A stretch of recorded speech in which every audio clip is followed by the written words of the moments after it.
September 14th, 1940, 11:47 p.m., 28,000 feet above the Rhine Valley.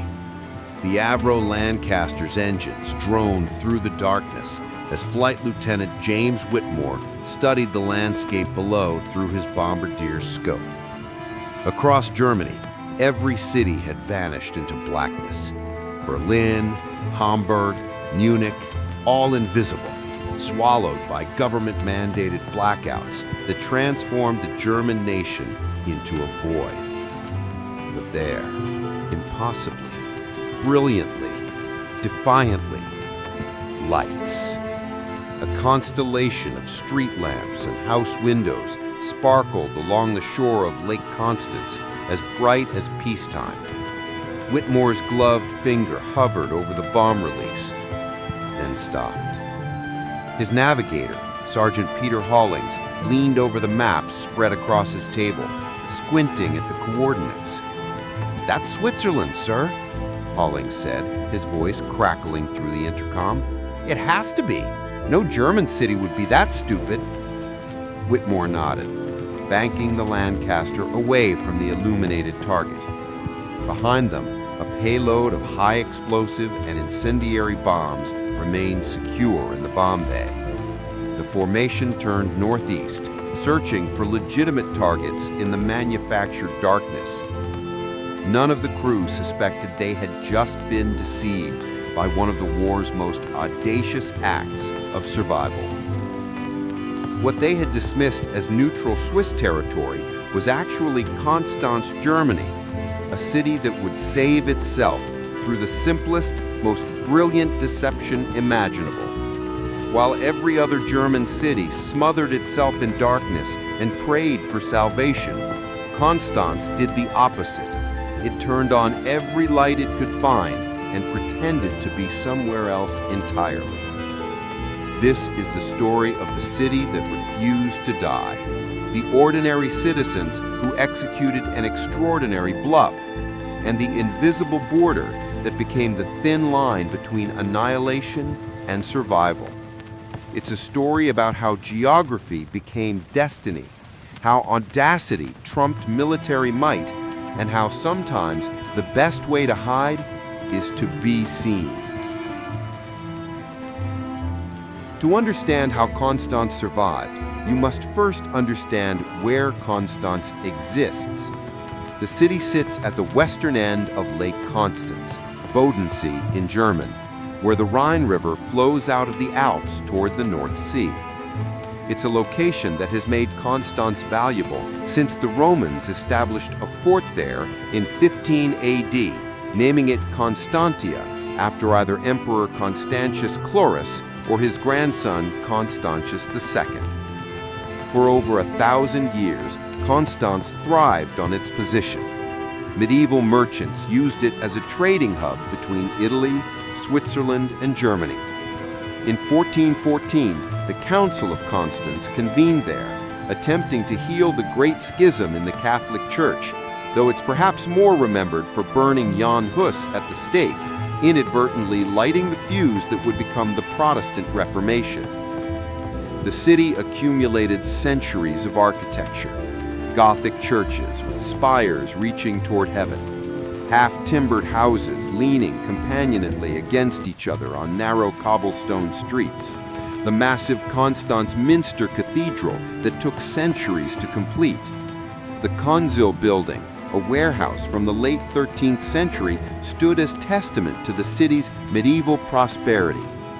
But it was the border, that invisible, politically arbitrary line, that would save everything. When World War I ended and the maps of Europe were redrawn, Constance found itself in an unusual position. The city sat directly adjacent to Switzerland, so close that the international border didn't just run near the city, it ran through it. The Swiss municipality of Kreuzlingen wasn't across a river or separated by a natural barrier. It was simply there, on the other side of an invisible line that meant everything and nothing. Stand on certain streets in Constance, and you could throw a stone into Switzerland. The border wasn't a wall or a fence in most places. It was just a line on a map, acknowledged by a few posts and markers. Citizens had been crossing back and forth for centuries with little more than a nod. The two cities had essentially grown together, separated only by politics. Herr Franz Kemper, who lived through the war as a teenager in Constance, later recalled the peculiar geography in a 1982 interview. You could stand at the Grenzübergang, the border crossing, and see Swiss shops, Swiss homes, Swiss children playing. They lived in another world just 30 meters away. When the war came, that 30 meters became the distance between life and death. Modern Konstanz is a thriving city of approximately 85,000 residents, a university town with a picturesque old town that attracts hundreds of thousands of tourists annually. The medieval architecture that survived the war defines the city's identity and economy.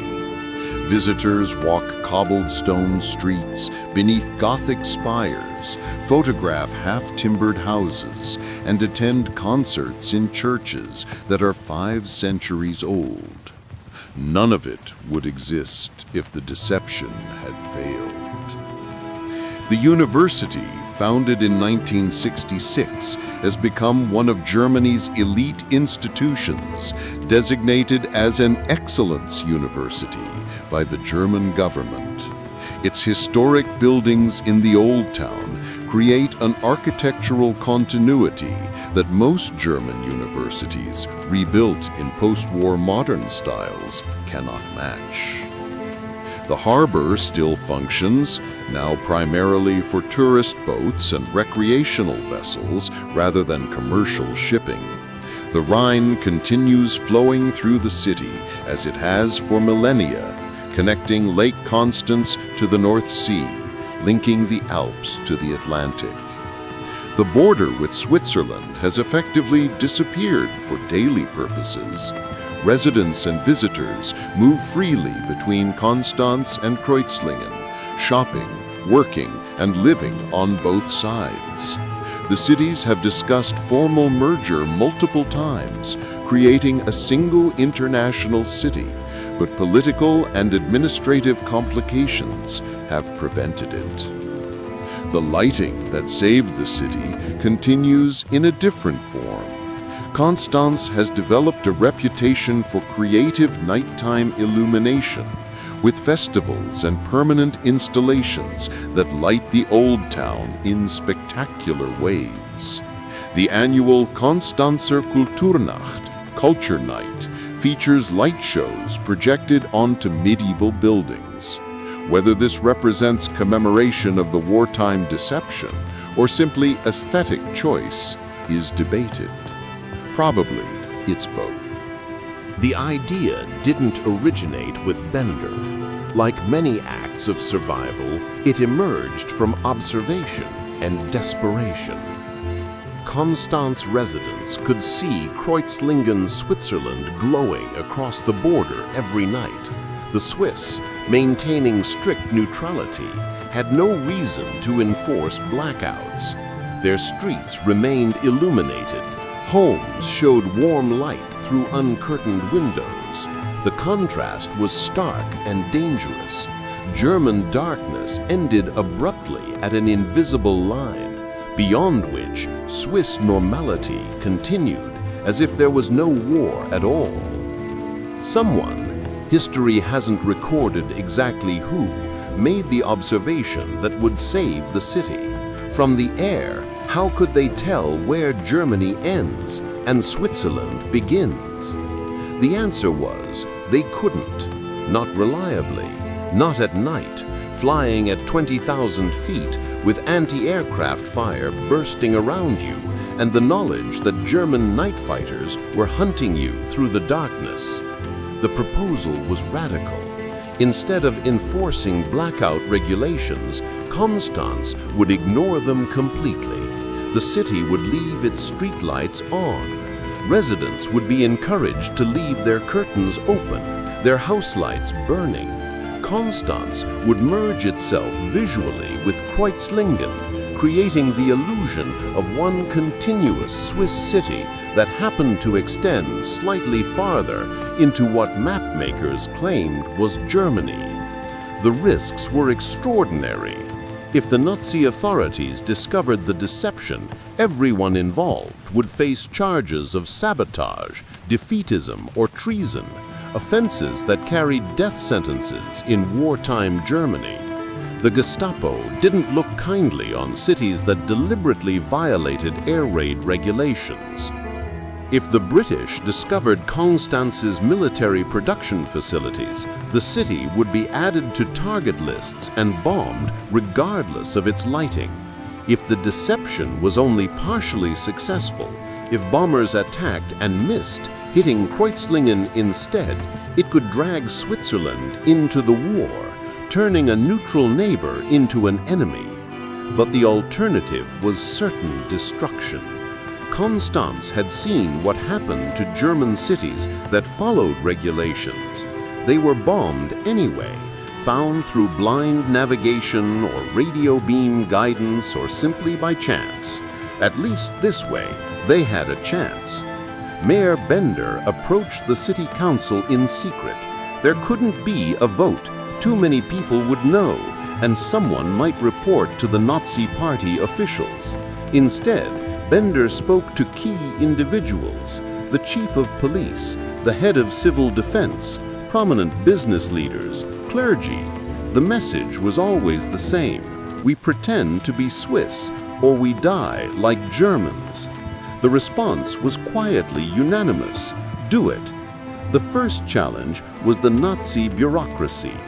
Air raid regulations were enforced by regional Luftschutz officials who reported to Berlin. Konstanz couldn't simply announce it was abandoning blackouts without immediate investigation. The city's salvation lay in bureaucratic confusion. Konstanz was located in the Gau Baden, an administrative region of the Nazi Party. But because of its border position, multiple authorities had overlapping jurisdiction. The Wehrmacht had interests because of the military production. The SS had presence because of border security. The civilian government had its own hierarchy. The Luftschutz had their regulations. In the chaos of wartime administration, with each authority jealously guarding its prerogatives and refusing to coordinate with rivals, Konstanz found cracks to hide in. When the local Luftschutz office questioned why blackout violations weren't being reported, the police chief explained that enforcement was difficult due to the Swiss border. How could they fine someone for showing light when Swiss light was visible everywhere? When Wehrmacht security officials asked about lighting near military facilities, they were told that maintaining absolute darkness would actually draw attention to those facilities. Better to have them lost in general illumination. The explanations were nonsense, but they were plausible nonsense, delivered with bureaucratic confidence, and they worked. By November 1940, Konstanz had quietly abandoned the blackout. Streetlights remained on every night. The city government sent discreet messages to residents through trusted community leaders, clergy, union officials, neighborhood wardens. The message was carefully worded. For strategic reasons related to our border position, normal lighting may continue. Residents should maintain their usual evening routines. People understood. Within weeks, Konstanz glowed every night like a peacetime city. From above, it merged seamlessly with Kreuzlingen. The border disappeared. For Konstanz residents, living in the light while Germany cowered in darkness created a surreal existence. Greta Hoffmann, who was 23 in 1940 and worked as a secretary at the university, kept a diary throughout the war. Her entries, published in 1987, capture the strangeness of Konstanz's deception. November 18th, 1940. Walked home from work this evening just as I did before the war. Street lamps burning, shop windows lit, almost normal except for the emptiness. Fewer people on the streets because so many men have been called up. But you can see where you're going.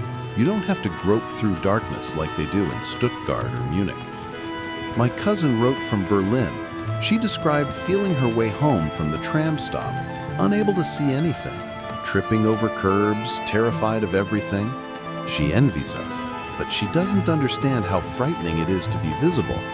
Every night, I expect to hear the air raid sirens, expect bombs to fall because we've been spotted. We're like mice standing in the open, hoping the cat thinks we're something else.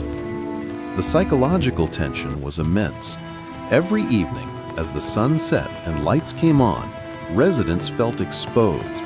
They knew that somewhere over the North Sea, RAF bombers were taking off for Germany. They knew that some of those aircraft would fly near Constance.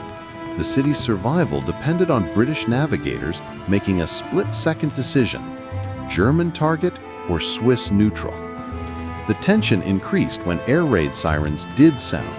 Constance had warning systems connected to the regional defense network. When bomber formations crossed into southern Germany, sirens wailed across the city. But unlike other German cities, Constance didn't plunge into darkness. The lights stayed on.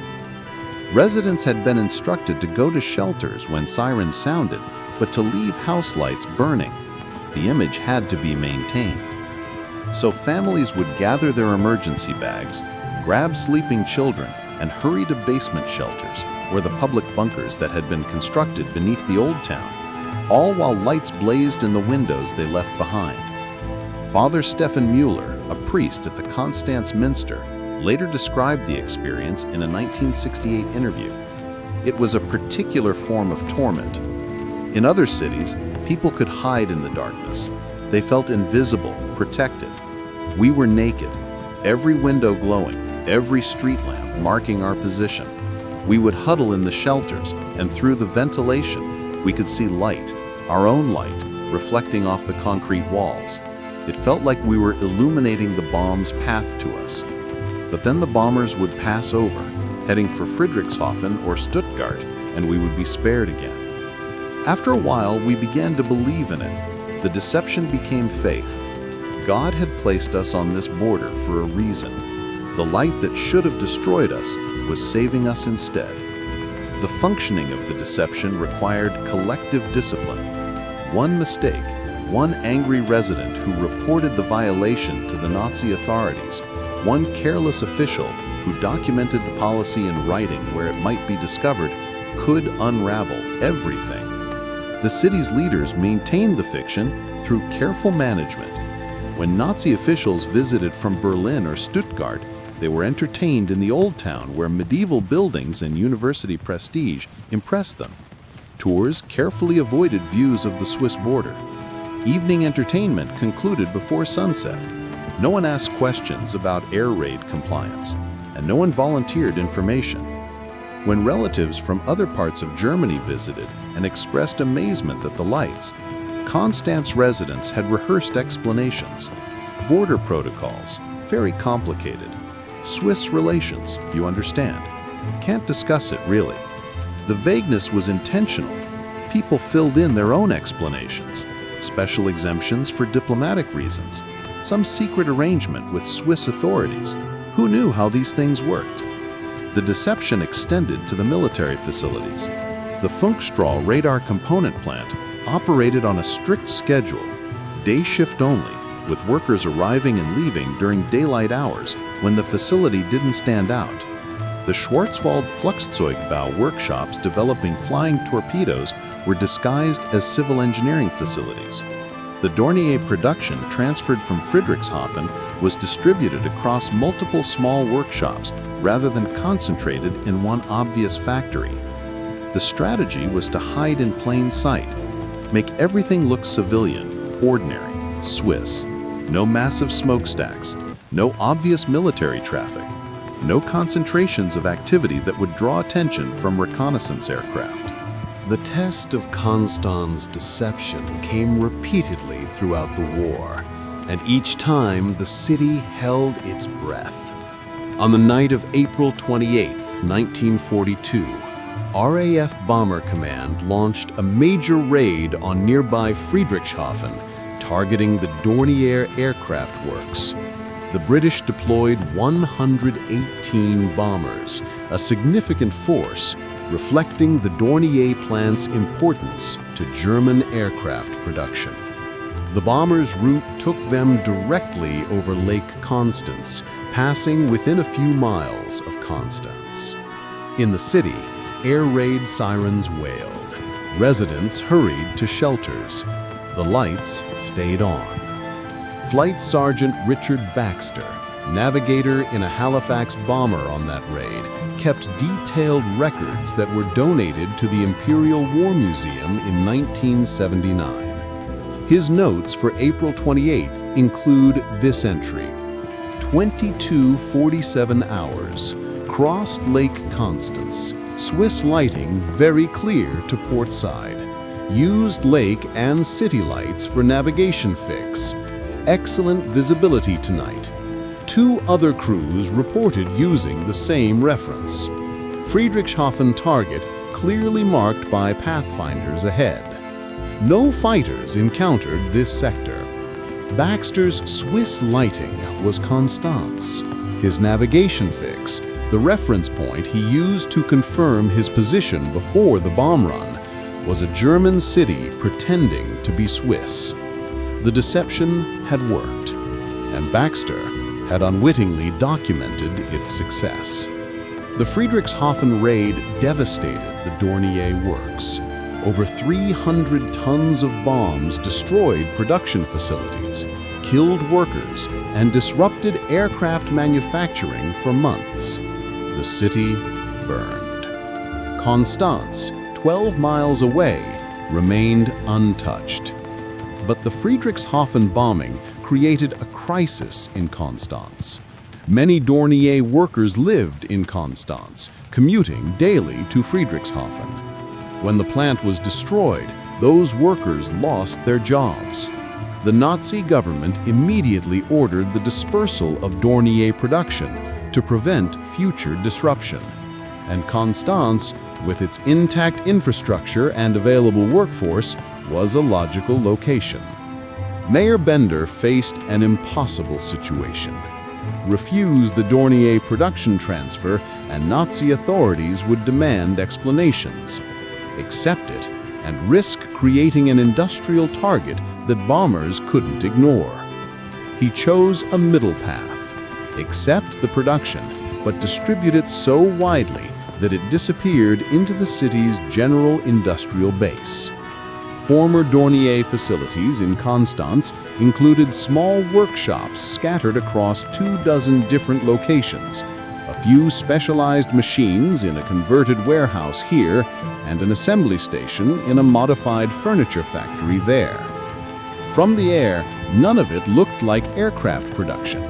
It looked like a city with light industry and commerce, blending seamlessly with Swiss Kreuzlingen, where similar small-scale manufacturing continued throughout the war. The strategy depended on British targeting doctrine. RAF Bomber Command focused on massive strikes against concentrated industrial targets. Huge factories that showed up clearly on reconnaissance photographs produced telltale smoke signatures and could be destroyed with enough ordnance. Scattered small-scale production hidden among civilian infrastructure didn't fit the targeting profile. Throughout 1942 and 1943, as the Allied bombing campaign intensified, Constance's survival became increasingly improbable. Berlin was bombed 363 times. Hamburg was essentially deleted from existence. Dresden, Munich, Stuttgart, Cologne, all were systematically destroyed. The pattern was terrifyingly predictable. Reconnaissance aircraft would photograph a city, identifying industrial targets. Intelligence analysts would assess strategic value. Target priorities would be established. Bomber Command would dispatch hundreds of aircraft. The city would burn. Every few months, reconnaissance Spitfires or Mosquitoes would fly high-altitude passes over southern Germany, their cameras clicking. Some of those photographs included Konstanz. British photo interpreters would study the images, noting the city's position, its size, the Rhine River, the lake, the proximity to Switzerland. In a filing cabinet at RAF Bomber Command headquarters, Konstanz existed in the records. It had been documented, located, filed, but it had never been prioritized. The targeting assessment noted, border city, mixed residential university character, no significant strategic industry identified. The no significant strategic industry assessment was technically incorrect. Konstanz did house military production, but it was operationally correct because that production was invisible. And more importantly, every photograph showed the city's lights merging with Swiss Kreuzlingen. Bombing crews plotting routes over Germany learned to use that bright landmark on Lake Constance as a navigation aid, a fixed point that helped them locate actual targets elsewhere.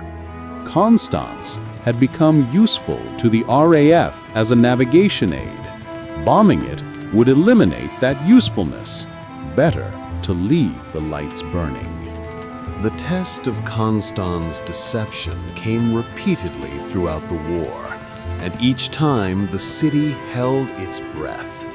On the night of April 28, 1942, RAF Bomber Command launched a major raid on nearby Friedrichshafen, targeting the Dornier Aircraft Works.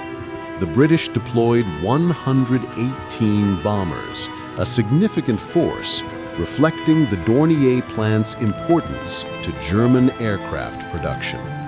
The bombers' route took them directly over Lake Constance, passing within a few miles of Constance. In the city, air raid sirens wailed. Residents hurried to shelters. The lights stayed on. Flight Sergeant Richard Baxter, navigator in a Halifax bomber on that raid, kept detailed records that were donated to the Imperial War Museum in 1979. His notes for April 28th include this entry: 22:47 hours, crossed Lake Constance, Swiss lighting very clear to port side, used lake and city lights for navigation fix, excellent visibility tonight. 2 other crews reported using the same reference. Friedrichshafen target clearly marked by pathfinders ahead. No fighters encountered this sector. Baxter's Swiss lighting was Konstanz. His navigation fix, the reference point he used to confirm his position before the bomb run, was a German city pretending to be Swiss. The deception had worked, and Baxter had unwittingly documented its success. The Friedrichshafen raid devastated the Dornier works. Over 300 tons of bombs destroyed production facilities, killed workers, and disrupted aircraft manufacturing for months. The city burned. Konstanz, 12 miles away, remained untouched. But the Friedrichshafen bombing created a crisis in Konstanz. Many Dornier workers lived in Konstanz, commuting daily to Friedrichshafen. When the plant was destroyed, those workers lost their jobs. The Nazi government immediately ordered the dispersal of Dornier production to prevent future disruption. And Konstanz, with its intact infrastructure and available workforce, was a logical location. Mayor Bender faced an impossible situation. Refuse the Dornier production transfer, and Nazi authorities would demand explanations. Accept it, and risk creating an industrial target that bombers couldn't ignore. He chose a middle path. Accept the production, but distribute it so widely that it disappeared into the city's general industrial base. Former Dornier facilities in Constance included small workshops scattered across 24 different locations, a few specialized machines in a converted warehouse here, and an assembly station in a modified furniture factory there. From the air, none of it looked like aircraft production. It looked like a city with light industry and commerce, blending seamlessly with Swiss Kreuzlingen, where similar small-scale manufacturing continued throughout the war.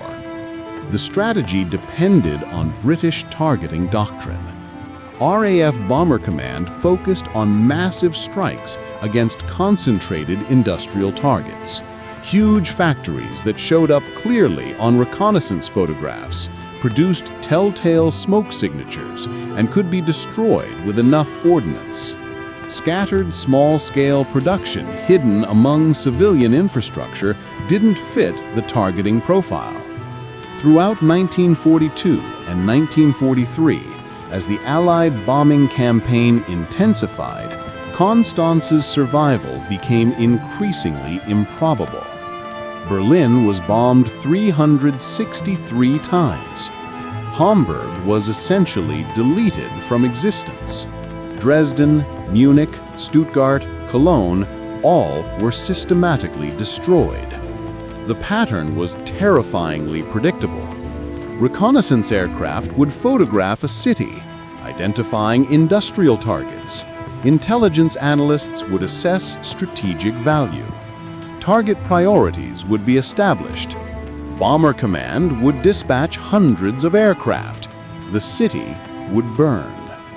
Every few months, reconnaissance Spitfires or Mosquitoes would fly high-altitude passes over southern Germany, their cameras clicking. Some of those photographs included Constance. British photo interpreters would study the images, noting the city's position, its size, the Rhine River, the lake, the proximity to Switzerland. In a filing cabinet at RAF Bomber Command headquarters, Constance existed in the records. It had been documented, located, filed, but it had never been prioritized.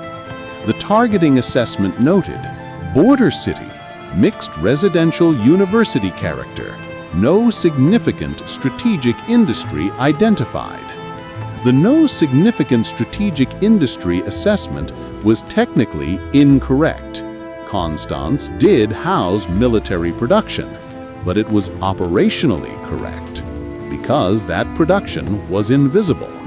And more importantly, every photograph showed the city's lights merging with Swiss Kreuzlingen. Bombing crews plotting routes over Germany learned to use that bright landmark on Lake Constance as a navigation aid, a fixed point that helped them locate actual targets elsewhere. Constance had become useful to the RAF as a navigation aid. Bombing it would eliminate that usefulness. Better to leave the lights burning. But Constance's survival through deception came at a moral cost that the city has spent decades trying to reconcile. The same geographic position that saved Constance from bombing made it valuable for another Nazi program, the deportation and murder of German Jews. The border with Switzerland represented both salvation and damnation. For those allowed to cross, it meant escape to neutral safety. For those denied crossing, it meant deportation to the east and death. Constance's Jewish community had been established for centuries, contributing to the city's commercial and cultural life. By 1933, when the Nazis took power, approximately 400 Jewish residents lived in Constance. The Nazi racial laws immediately began restricting their rights, excluding them from professions, confiscating property, imposing curfews and identity requirements. Many Constance Jews, seeing the future clearly, attempted to flee to Switzerland. The border was right there, visible, tantalizingly close. But the Swiss, protecting their neutrality, severely restricted refugee admissions. Only those with connections, resources, or extraordinary luck received entry permits. throughout the 1930s, desperate people attempted illegal crossings. The border area became a hunting ground, where German police and SS units watched for refugees, while Swiss guards patrolled the opposite side, ready to turn back those who made it across but lacked proper documentation. On October 22, 1940, the Nazis conducted the deportation of Southwest German Jews to the Gurs internment camp in southern France. In Constance, 110 Jewish residents were rounded up in a single day, given 2 hours to pack 50 kilograms of possessions and loaded onto trains under armed guard. The deportation occurred in broad daylight, on illuminated streets witnessed by the entire city. Unlike the secrecy that would characterize later deportations in other parts of Germany, Constance's openness, the same openness that was saving it from bombing, meant there was no hiding what was happening. Emma Goldstein, one of the last surviving deportees, managed to escape from Gurs before the camp's prisoners were transferred to Auschwitz. In a 1990 interview before her death, she described the Constance deportation with bitter clarity. They assembled us in the synagogue courtyard on Sigismundstrasse. It was afternoon, beautiful autumn weather, all the lights on in the city as always. People watched from windows. Some looked away. Some stared. No one intervened. I remember thinking, we have kept their secret. We know about the lights. We know why Constance isn't bombed when every other city burns. We have said nothing because we are part of this city, and its survival is our survival too. But they don't see it that way. To us, we're not part of the city that needs saving. We're expendable. When the trucks took us to the train station, we passed Swiss border markers. We could see Kreuzlingen. If we could have run 100 meters, we would have been safe. But there were guards with rifles. The Swiss wouldn't have taken us anyway. So we went east instead, and most of us died there. Of the 110 Constance Jews deported to Gurs, nearly all were eventually transported to Auschwitz and Sobibor death camps. Perhaps a dozen survived. After the war, Constance struggled with this history. The city that had saved itself through clever deception had not extended that cleverness to saving its Jewish residents. The lights that confused Allied bombers had illuminated the path to deportation.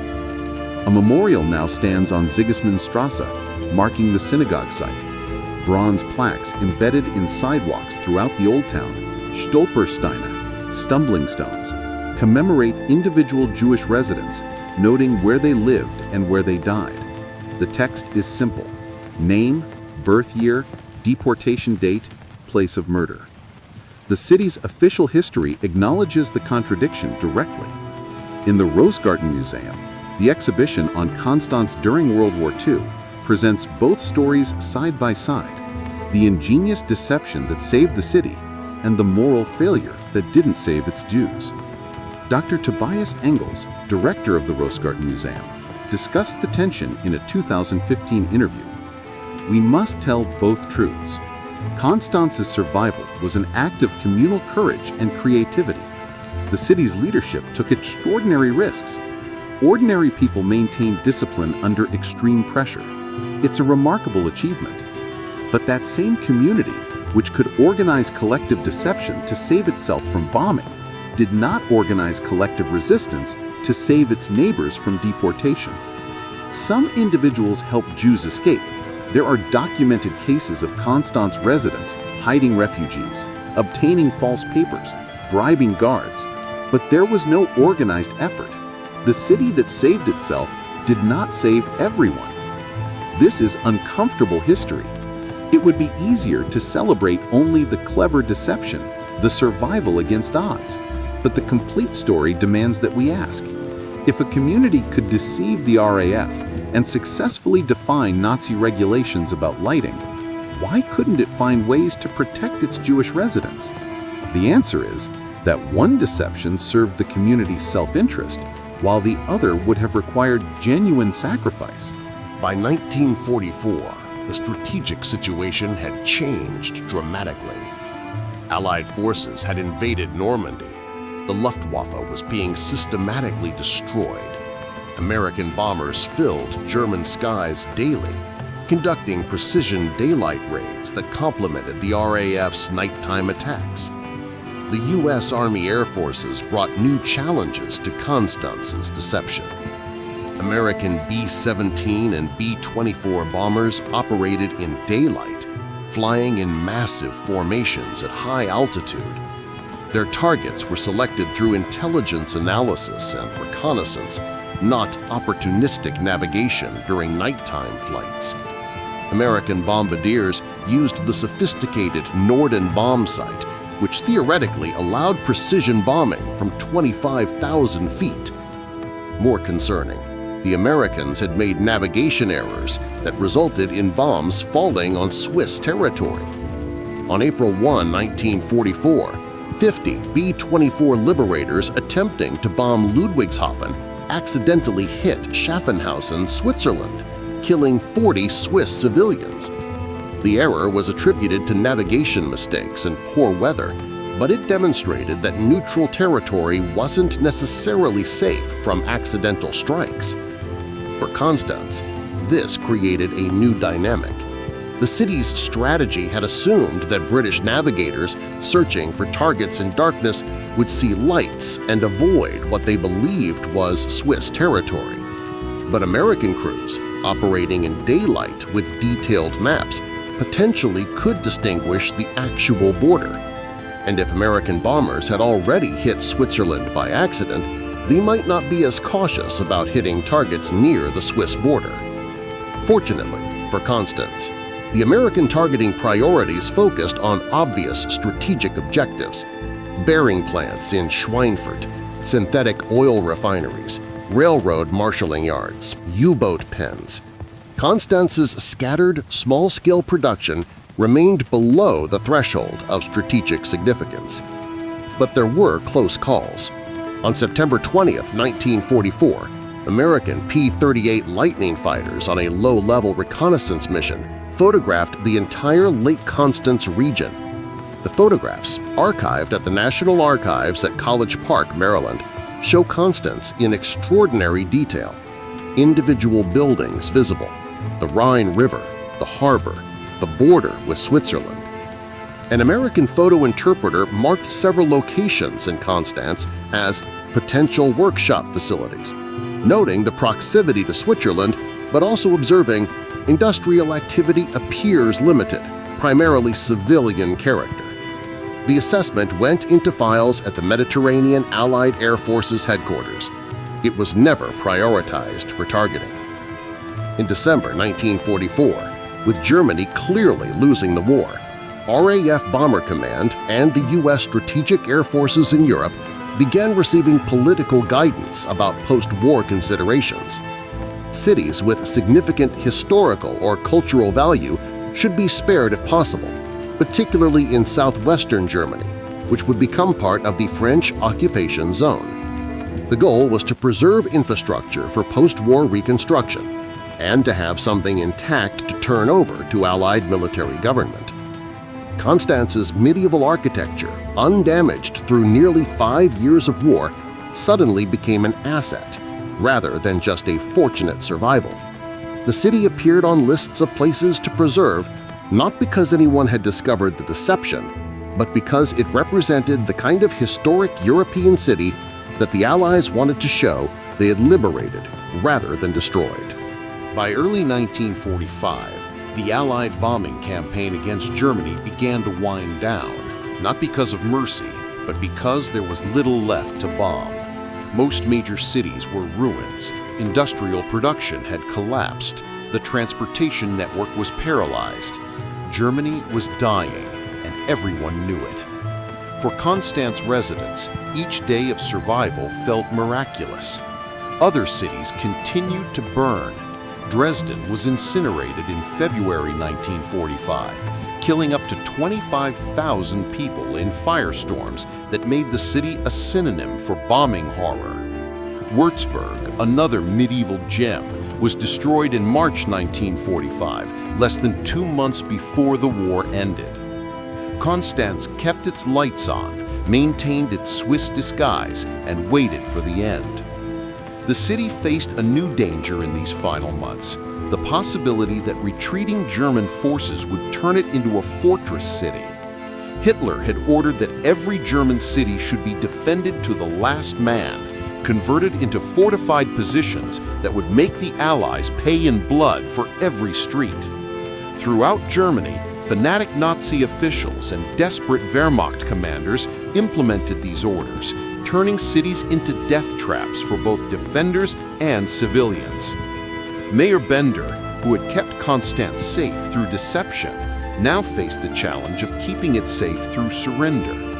The city couldn't be defended without destroying everything the deception had preserved. But refusing Hitler's orders meant execution for the officials involved. French forces were approaching from the west. The war was clearly over. Only the insane or suicidal couldn't see it. But throughout Germany, local Nazi officials were executing defeatists who suggested surrender. The SS was hanging Wehrmacht officers who pulled back without orders. Anyone who suggested giving up a city was a traitor. Bender began quiet negotiations with Wehrmacht commanders in the region, feeling out which officers might be willing to surrender Constance without fighting. The conversations were dangerous. One loyal Nazi could report him, and Bender would be hanged in the town square as an example. He found allies in unexpected places. The local Wehrmacht commander, a pragmatic career officer who had seen enough death, agreed that defending Constance was pointless. The police chief, who had helped maintain the lighting deception for 5 years, was prepared to arrange convenient communication failures that would allow French forces to enter the city before defensive preparations could be organized. But the SS remained a threat. The Schutzstaffel still had units in the region, and they answered directly to Himmler, not to local authorities. If SS forces decided to make a stand in Constance, the Wehrmacht and police couldn't stop them without a battle that would destroy the city from within. On April 25, 1945, French forces reached the outskirts of Constance. They had been informed by their intelligence that the city might be surrendered without resistance, but they approached cautiously. Too many French soldiers had died taking defended German cities. What happened next has become part of Constance legend, although the details are disputed. According to the most common version, Mayor Bender personally drove out to meet the French advance units, carrying a white flag and accompanied by the Wehrmacht commander. They surrendered the city on the spot. The Wehrmacht commander ordered his troops to withdraw across the Rhine, and the French entered Constance without firing a shot. An alternative version, supported by some French military records, suggests that the SS had established positions in the city and were preparing to defend it when local Wehrmacht units staged a mutiny, arresting the SS officers and opening the roads for French entry. A third version claims that Swiss officials secretly intervened, conveying messages to both German and French commanders that fighting in Constance risked Swiss neutrality since stray fire could cross the border. The threat of Swiss involvement convinced both sides to avoid battle. The truth probably includes elements of all three versions, a combination of negotiation, mutiny, and diplomatic pressure that accomplished in Constance what had been impossible in most German cities, a peaceful transition from war to peace. On April 26, 1945, French soldiers of the First Army entered Constance. They found a medieval German city virtually untouched by war. Gothic spires still reached toward the sky.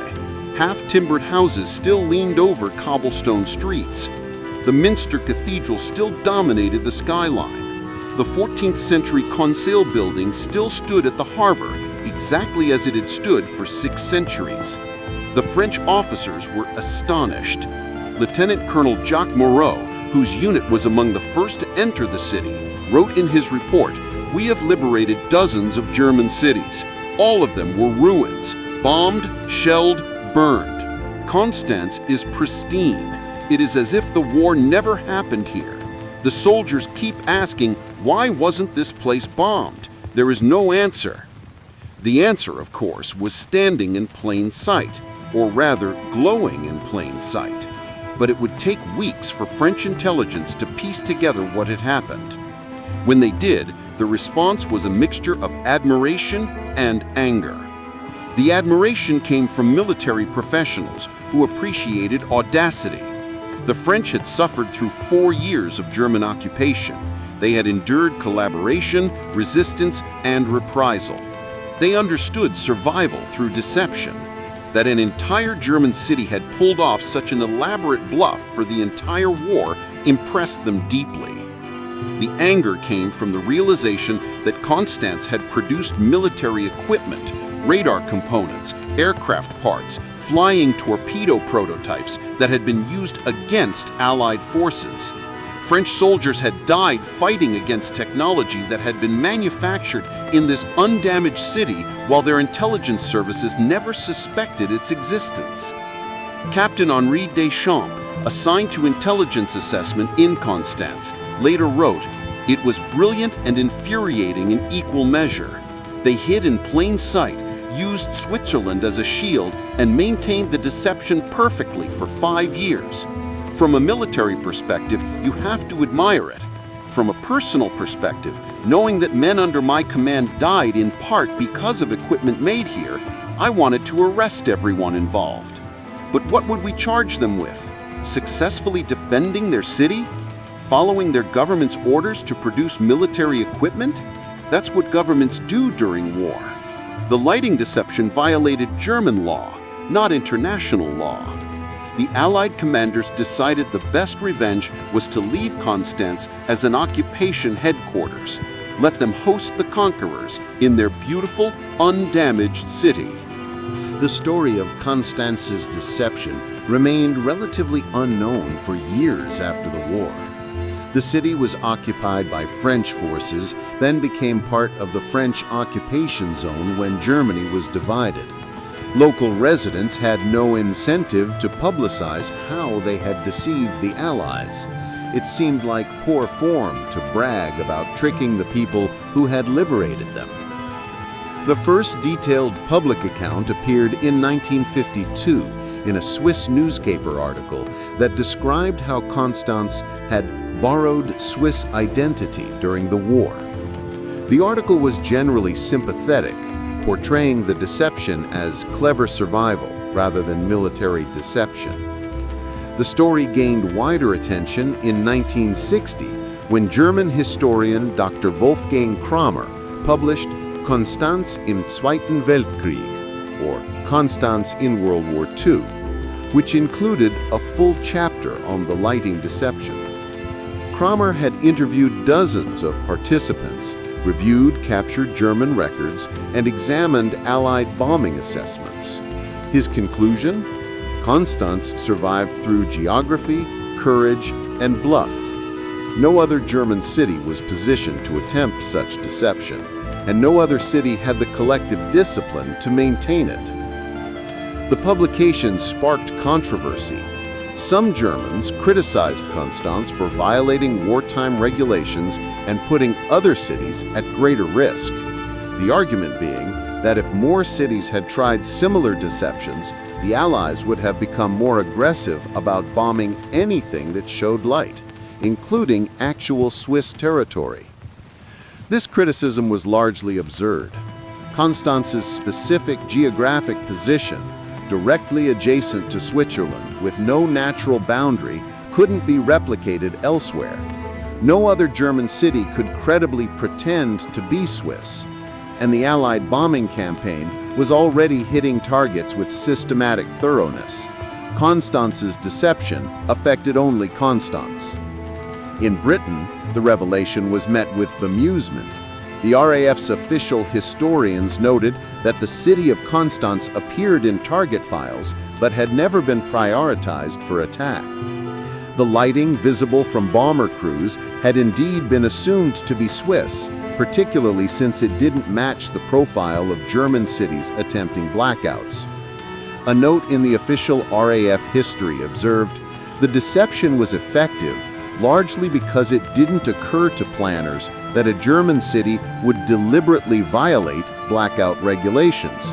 We assumed German compliance with their own laws. American Air Force historians were more analytical. A 1968 study, published by the Air Force Historical Research Agency, examined why Constance had never been targeted, despite housing military production. The assessment concluded that multiple factors protected the city. The geographic position made the deception plausible. The small-scale, distributed nature of military production made it invisible to reconnaissance. The city's limited strategic importance meant it never rose to the top of target priorities. And crucially, the bombing campaign had always been about destroying major industrial centers and breaking civilian morale. Constance didn't fit either category.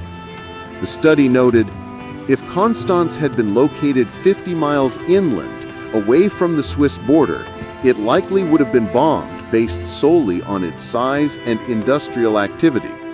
The border position gave it camouflage that saved approximately 50,000 civilian lives. As decades passed, Constance's relationship with its wartime deception became more complex. The city that had saved itself began asking harder questions about what that salvation meant and what it had cost. The most painful reckoning involved the Jewish community. The realization that the same organizational capability and collective discipline that maintained the lighting deception could have been used to protect Jewish residents created deep unease. Dr. Jürgen Klockler, a historian at the University of Constance who has studied this period extensively, published a controversial paper in 1995 titled The Light That Blinded: Selective Survival in Constance, 1940 to 1945. His argument was stark. Constance demonstrated that collective action to defy Nazi regulations was possible, but only when it served the collective's self-interest. The city defied air raid regulations for 5 years, Klockler wrote. They risked execution to maintain lighting that saved them from bombing, but they did not organize similar collective defiance to save their Jewish neighbors from deportation. This reveals a truth about resistance. It happens when the entire community feels threatened, not when only a subset is at risk. We cannot judge the people of Constance more harshly than those in other German cities. Everywhere, most people did nothing while Jews were deported. But Constance had proven it could organize secret, illegal collective action. That makes the failure to do so for Jewish residents more pointed. The city's response to this criticism has been notable. Rather than becoming defensive, Constance has integrated the moral complexity into how it presents its history.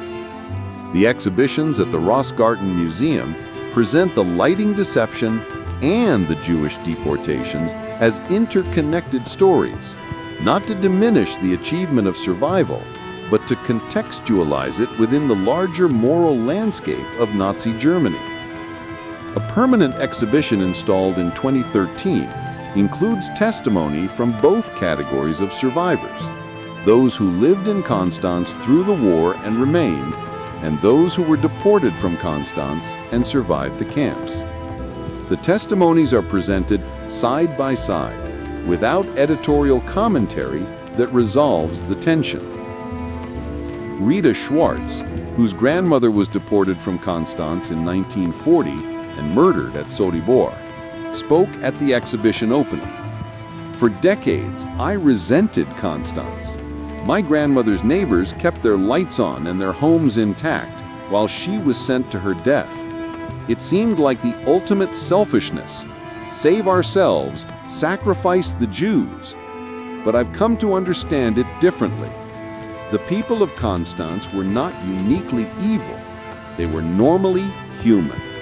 They saved themselves because they could imagine a way to do it that didn't require individual martyrdom. Saving Jews would have required individuals to risk everything: hide people in their homes, forge documents, bribe officials. That's a different kind of courage. The lighting deception was brilliant, but it was also easy in a sense. No single person had to be a hero. Everyone just had to keep their lights on. That's collective action without personal risk. Saving Jews required personal risk without collective protection. Most people everywhere chose self-preservation. At least Constance is honest about it now. Constance's location, which saved it during World War II, placed it in an unusual position during the Cold War.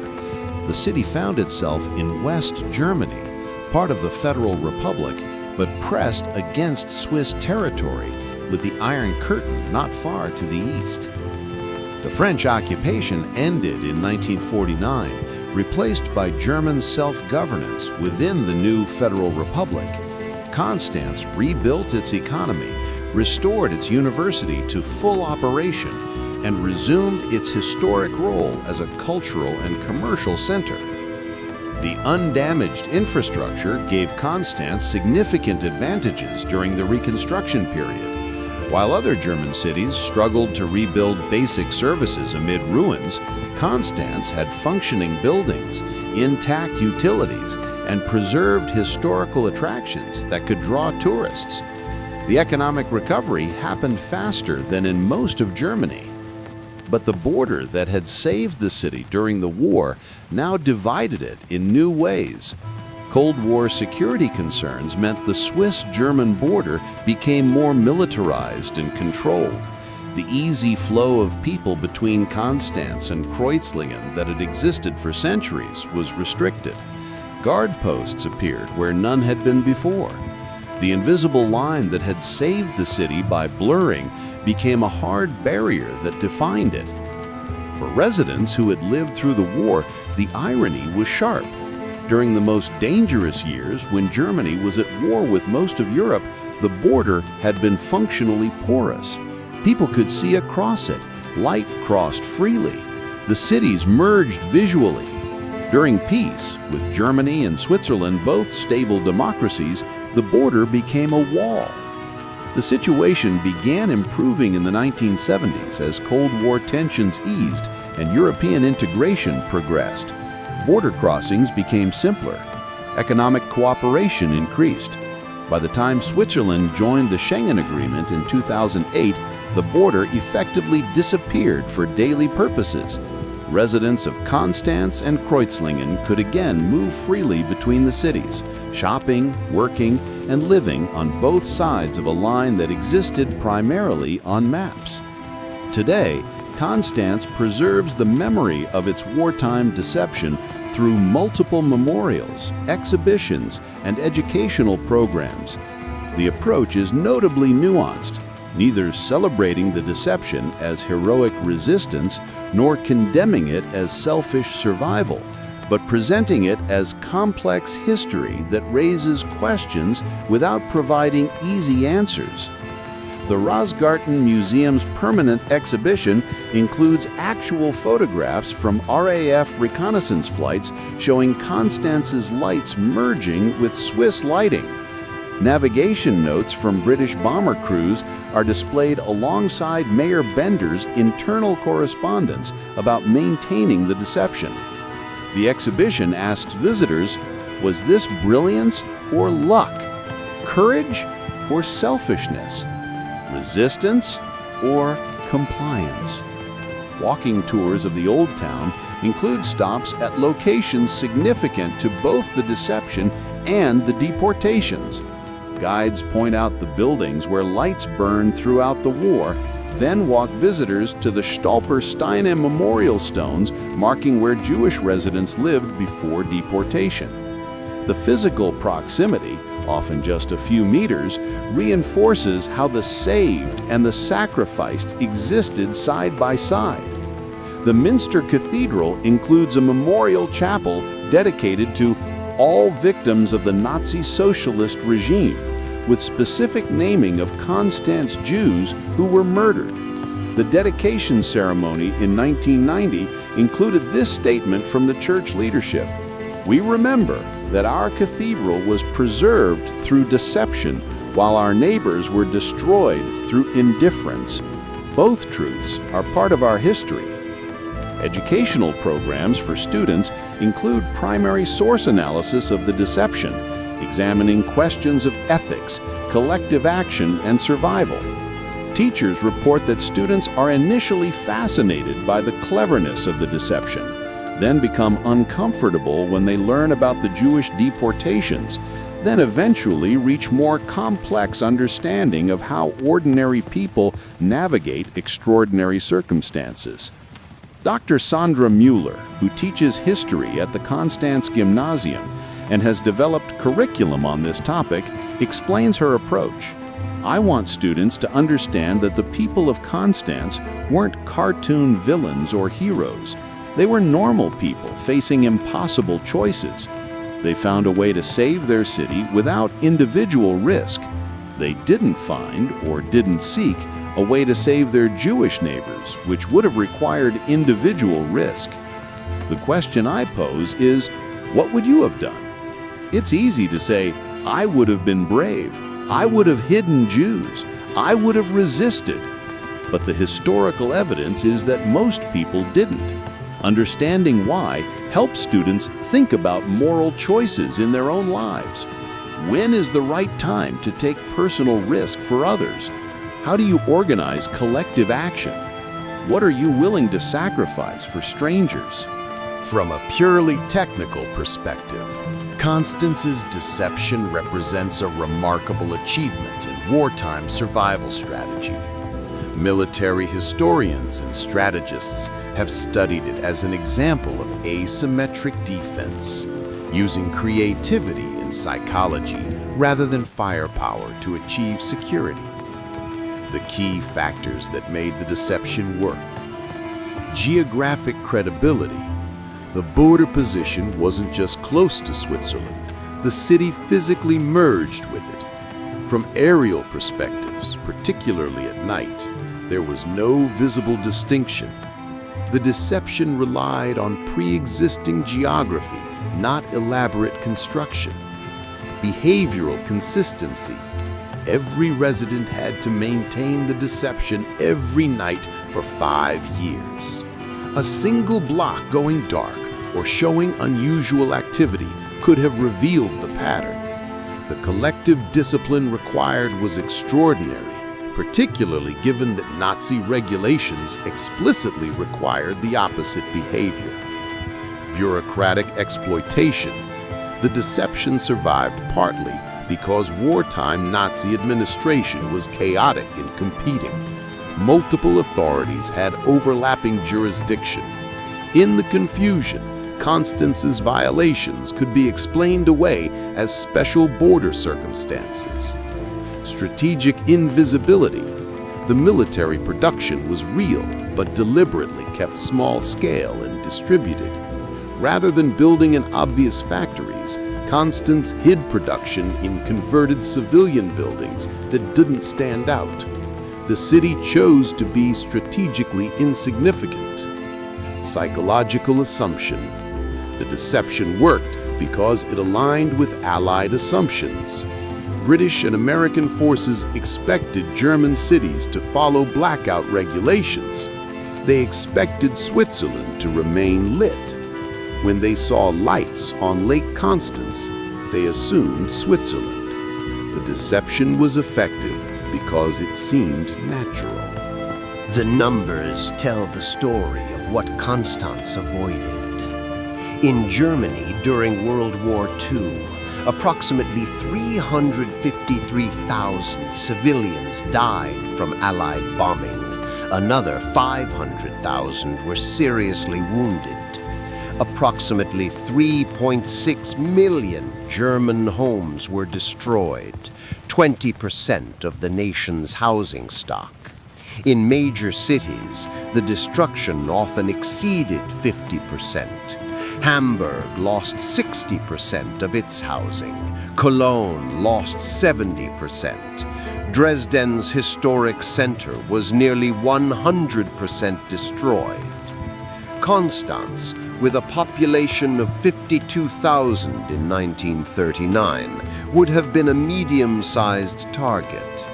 Based on casualty rates in comparable cities, a typical bombing campaign against Constance would have killed 2,000 to 3,000 civilians, seriously wounded another 3,000 to 4,000, and destroyed 60 to 70% of the city's buildings.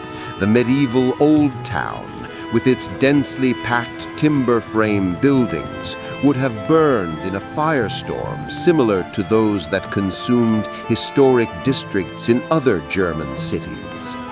Instead, Constance recorded 0 deaths from Allied bombing, 0 buildings destroyed by aerial attack.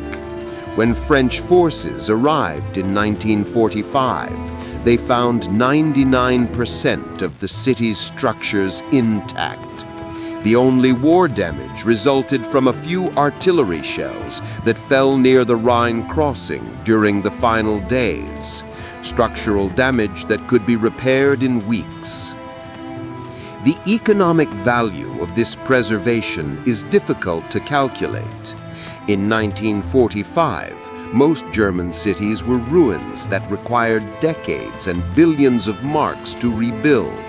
Constance required only modest repairs and could immediately resume normal economic activity. The preserved medieval architecture became a tourist attraction that has generated revenue for decades. The intact university facilities meant education could resume immediately. The functioning harbor and transportation infrastructure meant commerce continued without interruption. A 2009 economic analysis by the University of Constance estimated that the city's wartime preservation generated cumulative economic benefits exceeding 2 billion euros in 2009 values over the subsequent 6 decades, a staggering return on the risk taken by Mayor Bender and the residents who maintained the deception.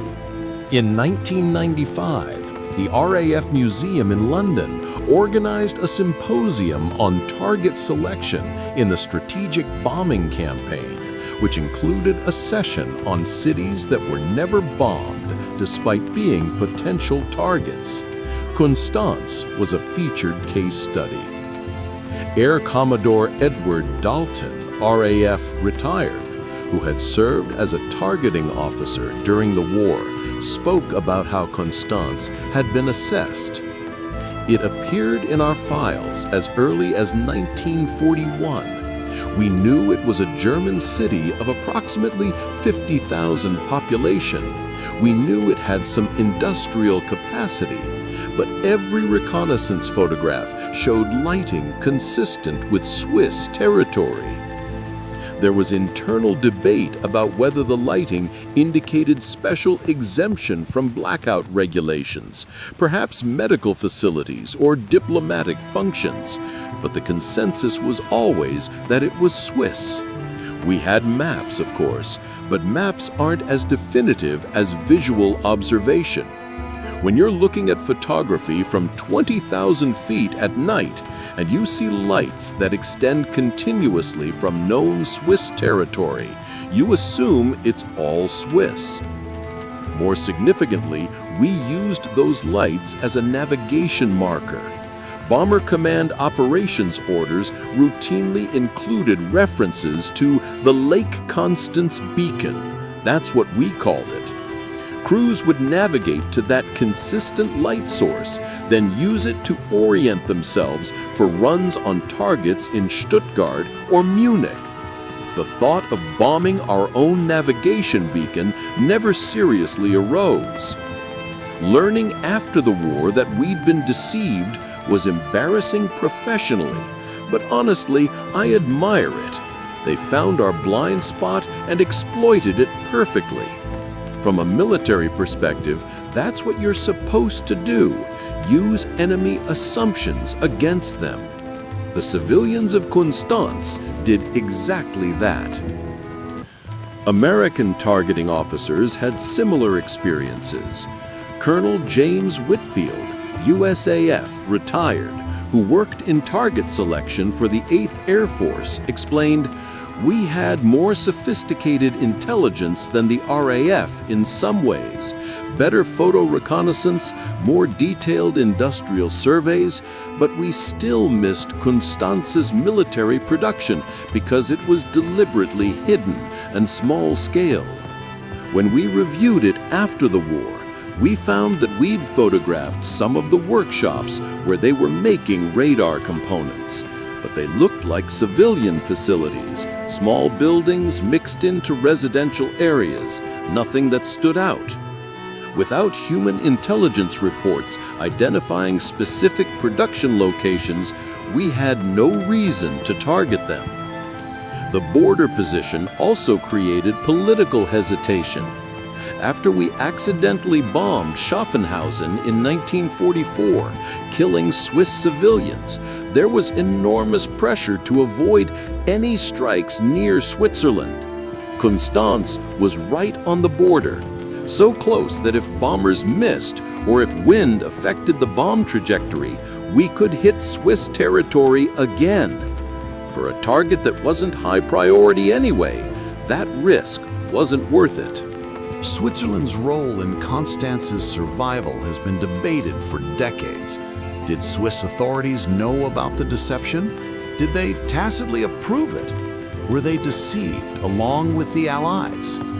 The Swiss government has consistently maintained that they had no official knowledge of Constance's lighting deception during the war.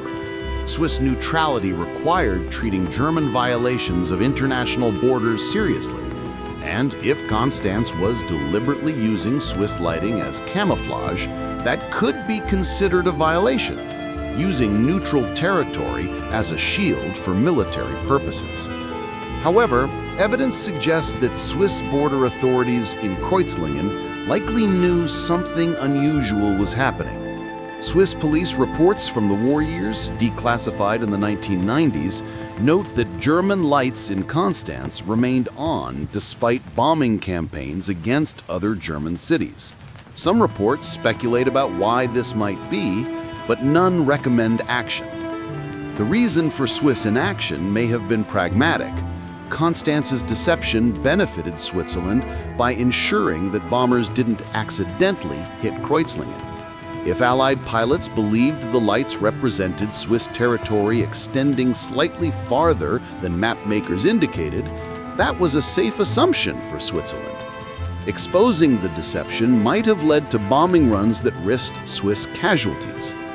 Fritz Hochstrasser, a Swiss border official who worked in Kreuzlingen during the war, gave an interview in 1988. "We knew the Germans across the border had their lights on. We could see them clearly. It was obvious this violated German air raid regulations. We reported it through normal channels, but no one told us to do anything about it." My personal opinion, which I never stated officially, was that Bern knew exactly what was happening and decided that Switzerland benefited from having a lit German city on the border. It made our territory more visible to Allied aircraft, actually improving our safety. And it created a buffer, a German city that wouldn't be bombed right next to our territory. That suited Swiss interests perfectly. Whether official Swiss policy or convenient neglect, Switzerland's non-interference was essential to the deception's success. If Swiss authorities had formally complained to Germany about Constance's lighting, or if they had informed Allied forces that the lights on Lake Constance extended into German territory, the deception would have collapsed. Military strategists have studied Constance's deception as a case study in civilian defense during total war. The lessons have influenced thinking about urban survival in conflict zones. The Rand Corporation published a study in 2007 examining non-combatant defensive deception in modern warfare, which analyzed historical cases including Constance. The study's conclusions included deception effectiveness increases with geographic features. Constance's natural camouflage, the Swiss border, made the deception plausible. Cities without similar natural cover cannot replicate this strategy. Collective discipline is the critical factor. Technical aspects of the deception were simple. Keep lights on. Success required that 52,000 people maintain the deception despite fear, despite bombing raids elsewhere, despite 5 years of pressure. Social cohesion determined survival. Enemy assumptions enabled deception. The Allies assumed German compliance with blackout regulations and Swiss neutrality. The deception exploited those assumptions without creating obvious contradictions. Strategic insignificance protects. Constance survived partly because its military production was kept deliberately small and hidden. Cities that become obviously strategically important become targets, regardless of deception. These lessons have limited application in modern warfare. Precision-guided munitions, satellite reconnaissance, signals intelligence, and networked command systems make deceptions like Constance's nearly impossible. Modern targeting relies on multiple, redundant information sources. GPS coordinates don't care whether lights are on, but the fundamental principle remains relevant. In asymmetric conflicts, weaker parties can survive through creativity rather than strength. Constance's survival demonstrates that civilian populations under threat can sometimes protect themselves through collective intelligence when military defense is impossible. Every presentation about Constance's wartime deception eventually arrives at the same question, asked by students, historians, and visitors. Should other German cities have tried the same thing? The answer is complex. Constance's specific geographic situation, directly adjacent to neutral Switzerland with no natural boundary, was unique. No other German city could credibly pretend to be Swiss. Some cities were near other neutral countries.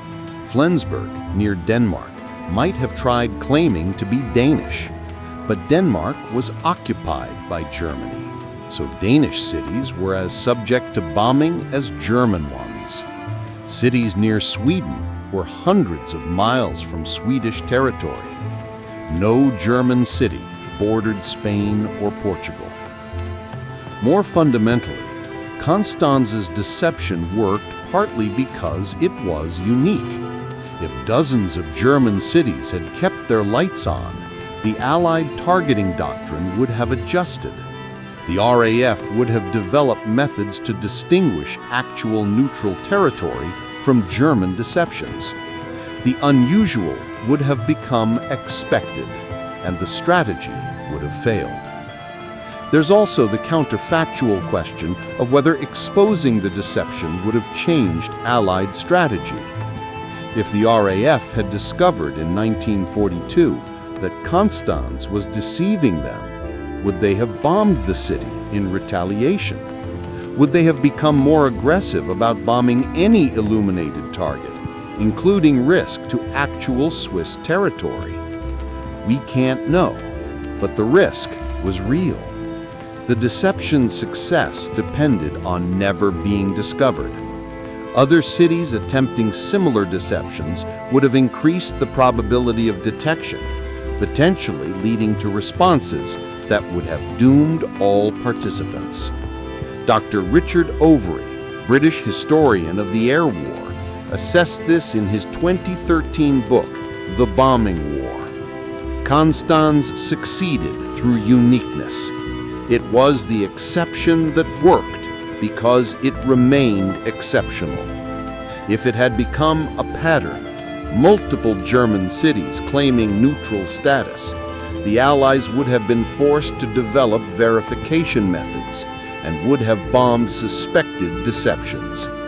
Constanz's salvation lay partly in being alone in its strategy.